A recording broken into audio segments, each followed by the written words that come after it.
నమస్తే welcome to our voice నేను journalist నవత జ్ఞానవాపి అయోధ్యలో రామ మందిరాన్ని నిర్మించుకున్నాం జ్ఞానవాపి కట్టడానికి సంబంధించి అది పరమ పవిత్రమైన శివుడికి మాత్రమే అక్కడ జ్ఞానవాపి మసీదు కాదు ఒక కట్టడంగా మార్చే ప్రయత్నం చేశారు అనేది దీనికి సంబంధించి చాలా సర్వే రిపోర్ట్స్ సర్వేలకు ఇచ్చి ఆ సర్వేల ద్వారా గోడల మీద ఉన్న శిలలు వీటన్నిటిని చూసి అక్కడ శివయ్యకు పూజలు చేసుకోవడానికి కూడా పర్మిషన్ ఇచ్చారు. ఇప్పుడు ఆ తీర్పు ఇచ్చిన జడ్జికి సంబంధించి సెక్యూరిటీ పెరగనుందట. దీనికి సంబంధించిన కారణాలు ఏంటి అనేది ఈ వీడియో ద్వారా మీకు అందిస్తాను.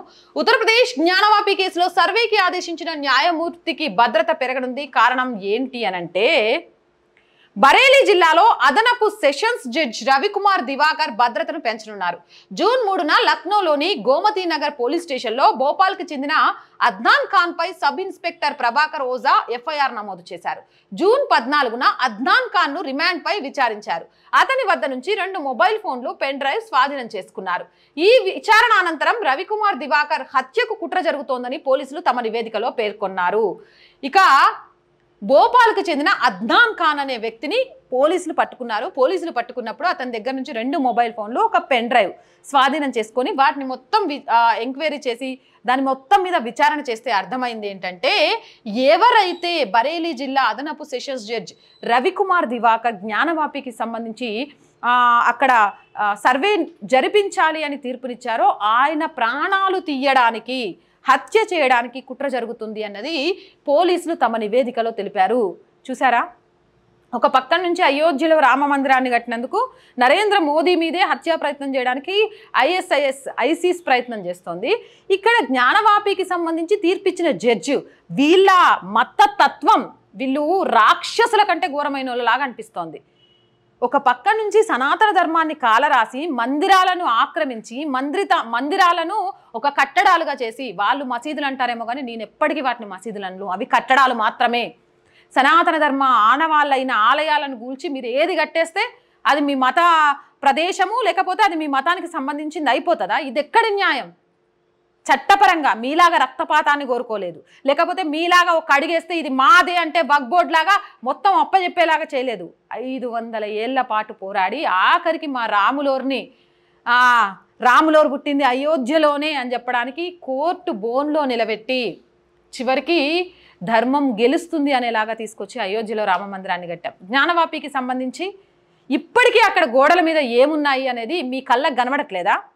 కనబడ్డా కూడా మూసుకుపోయాయా? అర్థం కావట్లేదా? తప్పు చేశాము కాబట్టి వీటిని వదిలేస్తాము అని భారతదేశంలో కలిసి ముందుకు అడుగేయాల్సిన వాళ్ళు లేదు, బరాబర్ మేము తప్పుల మీద తప్పులు చేస్తాం, ఆక్రమిస్తూనే ఉంటాం, చూస్తూ కూర్చోండి. కాదు అని ఎవరైనా తీర్పులు ఇచ్చినా ఎవరైనా న్యాయం చేయాలని చూస్తున్నా హత్యకు కుట్ర చేస్తామంటారా? ఇంత దౌర్భాగ్యులుగా తయారైన వాళ్ళని ఏమందామో చెప్పండి మీరే. నిందితుడు అద్నాన్ మతపరమైన మనోభావాలను దెబ్బతీయడంతో పాటు దేశ వ్యతిరేక కార్యకలాపాలకు పాల్పడ్డాడు. దీన్ని నియంత్రించకపోతే ఏదైనా సంఘటన జరగచ్చు. దీని తర్వాత లక్నో ప్రత్యేక న్యాయమూర్తి NIA Allahabad high court registrar general కు గురువారం లేఖ రాశారు.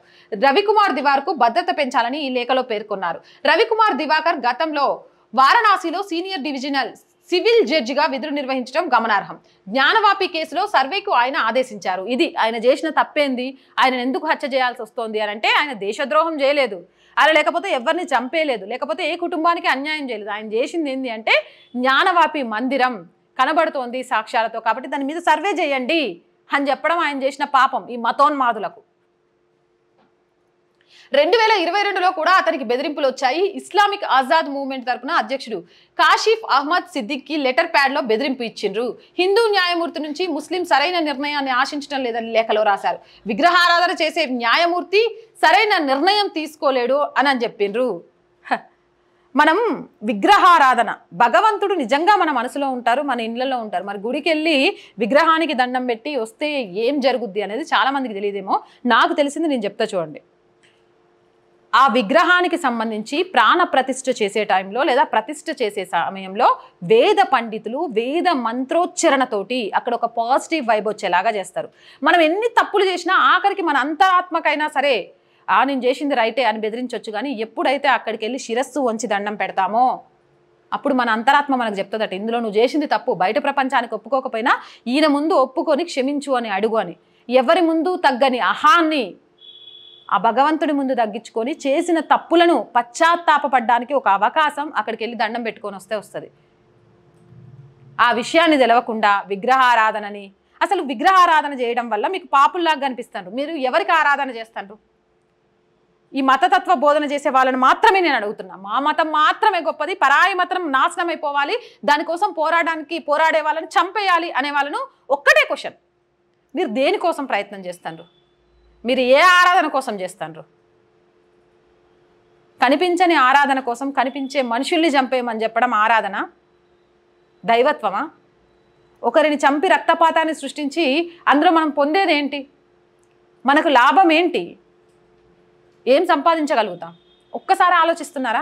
అదే గనక మీరు చెప్పిందే గనక వాస్తవం అయితే భారతదేశంతో పాటు ప్రపంచవ్యాప్తంగా అనేక సనాతన ధర్మానికి నెలవులైన ఆలయాన్ని కూల్చేశారే, ఆ కూల్చేసిన ప్రదేశంలో ఒక కట్టడాలు నిర్మించారే, మరి వాళ్ళ తరపున వత్తాసు పలుకుతున్న మిమ్మల్ని అందరిని ఏం చేయాలి? ఆలోచిస్తున్నారా? మన మతాన్ని ఆచరిద్దాం, పరాయి ధర్మాన్ని గౌరవిద్దాం. గౌరవించలేని రోజు మనిషిగా మనకు విలువ ఉండదు. జంతువుకు మనిషికి ఉన్న తేడా ఏంటి తెలుసా? జ్ఞానం. ఆ జ్ఞానమే లేకపోతే, ఆ విచక్షణే లేకపోతే జంతువు మనిషి ఒకటే, తేడా ఉండదు. మరి మీరు జంతువులా? పాపం వాటిని అనవసరంగా మిమ్మల్ని తక్కువ చేసి మాట్లాడుతున్నా అనుకోకండి.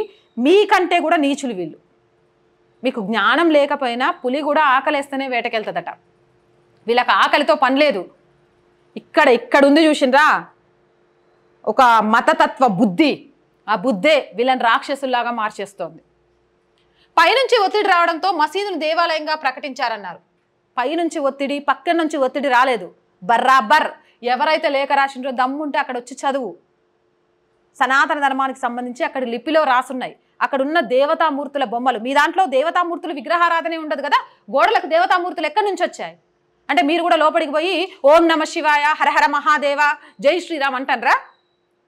అనుకుంటే మరి మీ మసీదు గోడలకు, మీరు అనుకునే మసీదు మా దృష్టిలో కట్టడమైనా మీ మసీదు గోడలకు అవన్నీ ఎక్కడి నుంచి వచ్చినాయి? అయితే మీరన్నా రాముణ్ణి, విష్ణుమూర్తిని, శివుణ్ణి లోపలికి వెళ్ళి ప్రార్థన చేస్తూ ఉండాలి, బయటకు వచ్చి ముసుగులోనని ఉండాలి. లేదా మీరు ఆక్రమణ చేశాననైనా ఒప్పుకోవాలి. ఒప్పుకోలేక ఇలాంటి ఫాల్తూ స్టేట్మెంట్లు ఇవ్వడం ఎంతవరకు కరెక్ట్? నువ్వు న్యాయ వ్యవస్థ పనిచేస్తున్నావు, నీకు ప్రభుత్వ యంత్రాంగం రక్షణ ఉంటుంది. అలాంటప్పుడు నీ భార్య, తల్లి ఎందుకు భయపడాలి అని లేఖలో రాశారు. చూసిండ్రా ఎంత నీచుడు? నువ్వంటే న్యాయ వ్యవస్థలో ఉన్నావు కాబట్టి నీకు సెక్యూరిటీ ఉంటుంది. నీ భార్య పిల్లల పరిస్థితి ఏంది? ఆడోళ్ళను కూడా క్షోభ పెట్టాలి, ఆడోళ్ళను కూడా చంపేయాలి అని ఆలోచించే పసిపిల్లలు, ఆడవాళ్ళ విషయంలో యుద్ధనీతి వెళ్ళకూడదు అని ఉంటుంది. మన యుద్ధనీతి, మన సనాతన ధర్మ యుద్ధనీతి. ఆ యుద్ధనీతి వల్లే గోరి దండయాత్రల మీద దండయాత్రలు చేసిన చివరికి ఏమయ్యారు అనేది. ఆ యుద్ధనీతి ఉండదు, ఇంకే నీతులు ఉండవు. కానీ ఇవేవీ లేకుండా వాళ్ళు ప్రవర్తిస్తున్న తీరుని ఎట్లా మాట్లాడాలో అర్థం కావట్లేదు. తల్లిని, భార్య మీద బెదిరింపులు కూడా చేసిండ్రట. న్యాయమూర్తులు కూడా కాషాయ వస్త్రాలు ధరించాలని లేఖలో రాశారు. అతివాద హిందూ సంస్థలను ప్రసన్నం చేసుకునేందుకు ఈ నిర్ణయం తీసుకున్నారని కొన్ని రోజుల క్రితం జడ్జి రవికుమార్ దివాకర్ మాట్లాడుతూ, నా గురించి మా అమ్మ ఆందోళన చెందుతుంది, ఆమె ఎప్పుడూ నా జీవితం గురించి ఆందోళన చెందుతుంది. దీనిపై రవికుమార్ దివాకర్ డీజీపీ, అదనపు కార్యదర్శి, పోలీస్ కమిషనర్ వారణాసికి కూడా ఫిర్యాదు చేశారు. మొత్తానికి చివరికి వాళ్ళమ్మ ధర్మం వైపు నిలబడ్డావు నాన్న, కానీ నీ వైపు నిలబడే వాళ్ళు ఎవరు? నిన్ను, కుటుంబాన్ని రక్షించే వాళ్ళు ఎవరు? సరే నేనంటే అయిపోయింది వయసు, కానీ నీ గురించి అనుక్షణం అని భయపడే పరిస్థితికి వచ్చింది. ధర్మాన్ని ధర్మబద్ధంగా సర్వే చేయించమని చెప్పినందుకు వారెవ్వా. భారతదేశంలో ఇలాంటి వాళ్ళను ఇంకా డంప్ చేయాలి, వాళ్ళకి ఇక్కడ భారత పౌరసత్వం ఇవ్వాలి, ఆధార్లు, ఓటర్లు ఇవ్వాలి, భారతదేశంలో రిజర్వేషన్లను వాళ్ళకి కట్టబెట్టాలి అని ఆలోచించే సుడో సెక్యులర్లని ఏమనాలో ఇప్పుడు చెప్పండి. దిమాకుంటే, తెలివుంటే ఎవరిని దేశంలో ఉంచాలి, ఎవరిని దేశం నుంచి తరిమేయాలి అనేది ఆలోచించండి. భారతదేశం మీద ప్రేమ లేని ఎవ్వరికీ భారతదేశంలో బ్రతికే హక్కు లేదు. ఈ దేశంలో తిండి తినుకుంటూ ఈ దేశానికి ద్రోహం చేయాలని చూసేవాడు అమ్మ పాలు దాగి రొమ్మును కొడతాడు. అయినా వీళ్ళకి ఆడోళ్ళు అంటేనే విలువ లేదు, అమ్మ అంటే విలువ ఉంటుందని నేను అనుకోను. అంతకంటే నీచులు. ఏదేమైనా కానీ ఆయనకు భద్రతనివ్వాలని, అండ్ వాళ్ళ అమ్మకైనా వాళ్ళ భార్యకైనా, అక్క నువ్వు తెలుగులో చెప్తే వాళ్ళకి ఆ లాంగ్వేజ్ అర్థం అవుద్దా అంటే ఖచ్చితంగా భారతదేశం మొత్తం ప్రతి రాష్ట్రంలో కూడా మన తెలుగు వాళ్ళు ఉన్నారు. దానికి ఉదాహరణే మన ఛానల్కి ఏ స్టేట్స్, మస్తు స్టేట్స్ నుంచి కాల్స్ వస్తూ ఉంటాయి. అమ్మ ఒక్కటి గుర్తుపెట్టుకోండి, ధర్మం వైపు నిలబడ్డ వాళ్ళు ఎప్పుడూ ఓడిపోరు, భయపడాల్సిన అవసరం లేదు అనేది. ఇలానే ధర్మం వైపు నుంచి ఇలా రవికుమార్ దివాకర్ లాగా ప్రతి ఒక్కరూ కూడా నికాసైన తీర్పులను ఇవ్వాలి, భయపడో ప్రలోభాలకు గురి కాకుండా అని మనస్ఫూర్తిగా కోరుకుందాం. మీరేమంటారు?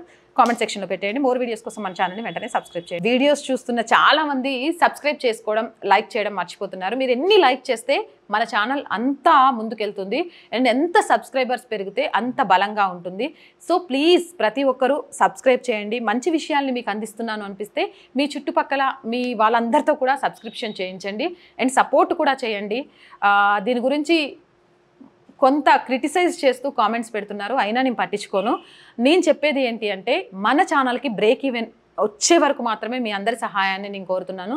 డెఫినెట్గా బ్రేక్ ఈవెన్ కంటే ఎక్కువ వస్తే నేనే 10 మందికి సహాయం కూడా చేస్తాను. బట్ ఆ బ్రేక్ ఈవెన్ లేకపోబట్టే ఈరోజు ఆఫీస్ ఛానల్లో కరెక్ట్ ఎడిటింగ్ సిస్టమ్స్ కరెక్ట్ కావాల్సినవి కూడా లేకుండా ఉన్నాయి. కొన్ని రెంట్ బేస్ మీద నడుస్తున్నాయి. వాటి వల్ల చాలా ఆర్థిక భారం పడి ఇంకా మంచి మంచి కార్యక్రమాలు చేయాలన్నా చేయలేకపోతున్నాం. అండ్ ఒక ఆఫీస్ అనేది లేదు. చాలామంది అక్క మిమ్మల్ని ఒకసారి కలవాలని ఉంది అని చెప్పినా నేను ఎక్కడికి వాళ్ళని రమ్మనాలో చెప్పాలో అర్థం కాక చెప్పట్లేదు. ఒక రెంట్ బేస్ మీదైనా ఆఫీస్ తీసుకోవాలి అనుకుంటున్నాను. వీటన్నిటి కోసం కొంత ఆర్థికంగా ఛానల్ సెటరేట్ అయ్యేదాకా మీ అందరి సహాయం కావాలి. దానికోసం మాత్రమే సపోర్ట్ అడుగుతున్నాం. ఈ విషయాన్ని కూడా గుర్తుపెట్టుకోండి.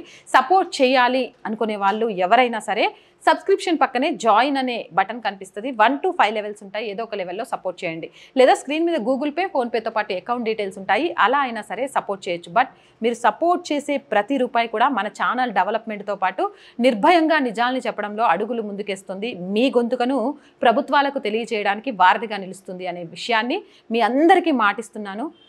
దేశం ప్రథమం, తర్వాతే కుటుంబం అనే విధంగా భారతదేశంలో ప్రతి ఒక్కరూ మారాలి అనేదే ఈ ఛానల్ యొక్క ముఖ్య ఉద్దేశం అనేది కూడా తెలియజేస్తున్నాను. So please subscribe our channel, support our channel. జై భారత్.